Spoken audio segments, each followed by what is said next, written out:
This is my 2007 Cayman S. It's currently got 72,000 miles on it.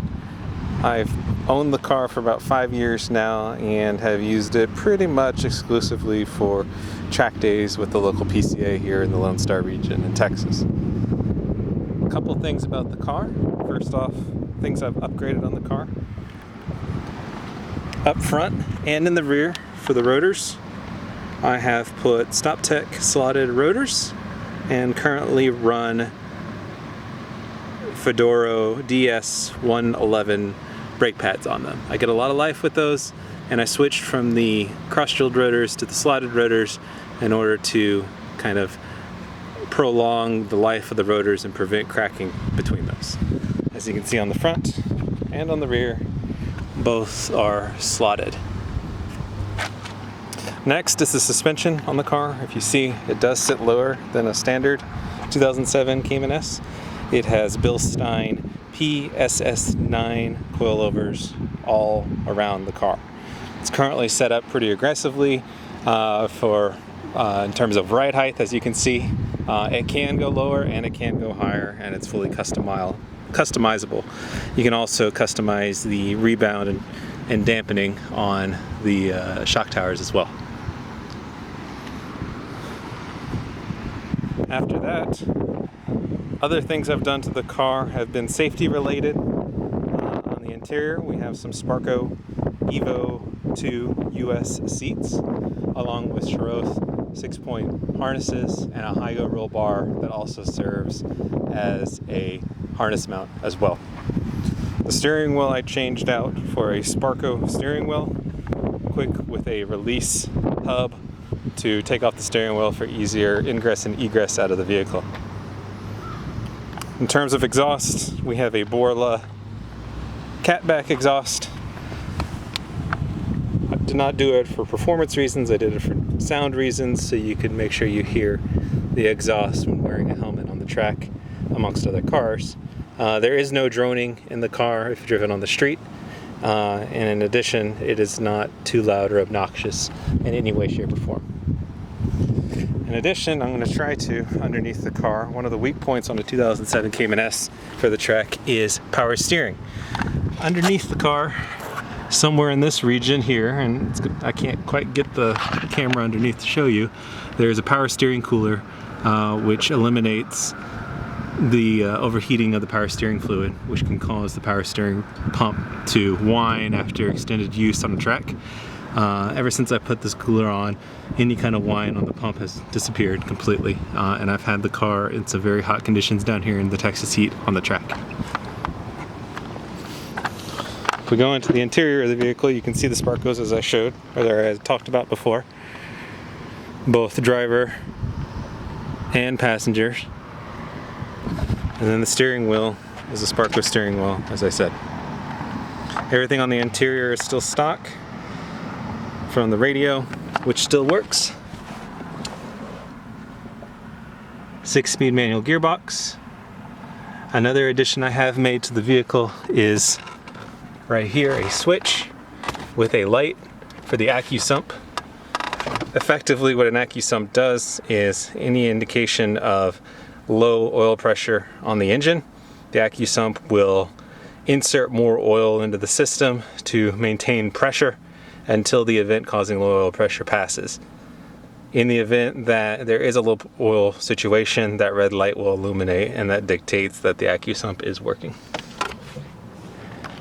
As you can see, the car has just over 72,000 miles.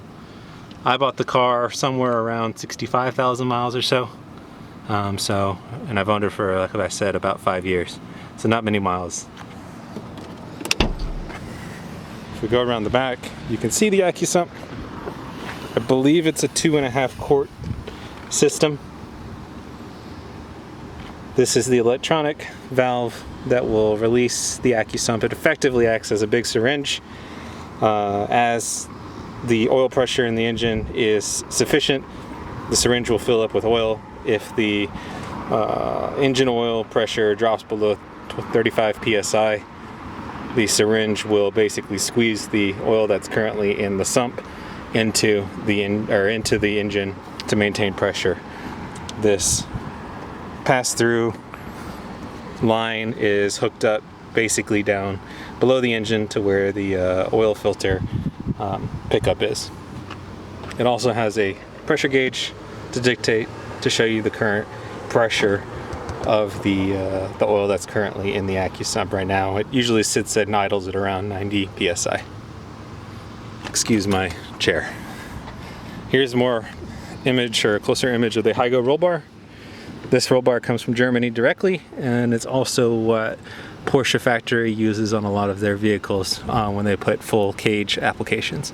This was built directly for the Cayman S, first generation Cayman S, or Cayman platform, and all the mount up points for the roll bar are all bolt-in, and it's completely reversible if the next owner wanted to remove the bar and return it back to stock. Here's an image from the passenger side. Again, the vehicle is stock on the interior. It's still very streetable, still registered here to drive it in Texas, and I do it occasionally myself.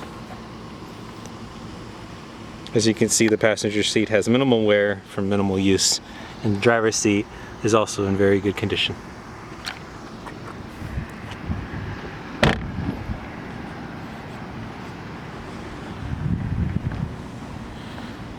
I will pop the front real quick so you can see the inside of that. Everything is still in the front in terms of carpeting. The toolbox is still here as well, as you can see below. The toolbox, air pressure gauge, the original can of Fix-A-Flat that's probably outdated by now, and the amp for the radio system. As you can see, all the plastic and everything is still in perfect nick and shape up front, and the car has been very well taken care of despite spending the past 5 years as a track vehicle. Now, one aspect of the car that I haven't talked about yet is the engine. About 2,000–3,000 miles ago, I suffered oil pressure loss and engine failure through a spun bearing at the track. This was due to putting R-compound tires on the car and exceeding the car's capabilities in a stock form. Basically, oil starvation happened and the engine spun a bearing and threw a rod, I believe was the diagnosis. The car currently has a new engine that came directly from Porsche and installed by Porsche North Houston here in Houston, Texas. That engine had a 3-year warranty on it, unlimited miles, as it came from Porsche. However, that engine failure happened over 3 years ago, so it's currently out of warranty. But as I said before, it's only got about 3,000 miles on that new engine. The new engine is not a long block, it is a short block, 3.4 liter. The heads from the old engine were remachined down to factory tolerances and then reinstalled back on the car. In terms of engine modifications, the only ones that have really been done are Porsche Motorsport air oil separator, which is a common addition to track Caymans. And I've also replaced some of the solenoids and all of the coil packs very recently, like within the past 6 months on the car. Car probably has 500 miles since that work was done. I have all the records that I've kept and money that I've spent on this car since I've owned it. It is something substantial. This has been the car that I used to basically learn how to drive, starting from the green group as a novice with the PCA, and now currently I am a PCA professional instructor, and I still use this car when I go out to PCA events and instruct myself in the red group. I run this car. It keeps up with pretty much everything that's out there. Some lap times that I have performed in this car out at COTA, I think my personal best is a 2:37 in the dry, which is pretty quick considering it's a 2007, so 12-year-old car at this point. The Bridgestone tires that are currently on it are probably ending near the end of their life and will probably need to be replaced by the next owner. If you have any questions, please contact me. Look in the link below or the description below, and I will put my email address for any inquiries. Thank you.